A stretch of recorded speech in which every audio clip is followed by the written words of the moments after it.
High, আবারও চলে এসেছি তোমাদের সাথে গতকালকে সারাদিনের একটা ছোট্ট মিনি ব্লগ নিয়ে।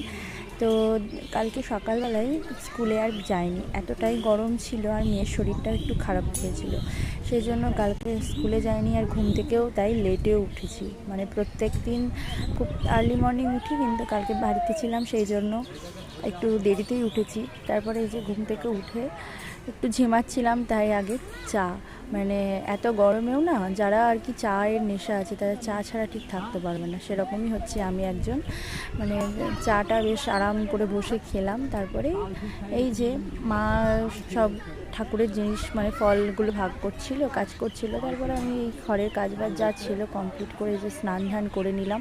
আর এত গরমে স্নান করেও মনে হচ্ছে না যে গরম মানে থামলো, আবার যে কাশে। আর এত রৌদ্রের তাপ, মনে হচ্ছে সবসময় ঘরের মধ্যে থাকে অন্ধকারে। তারপর কালকে তো মানে একাদশী ছিল, সেই জন্য যে মারা কালকে সাবু মাখিয়েছিল, মানে মা ভাতও খায় না একাদশী ব্রত করলে যা হয়।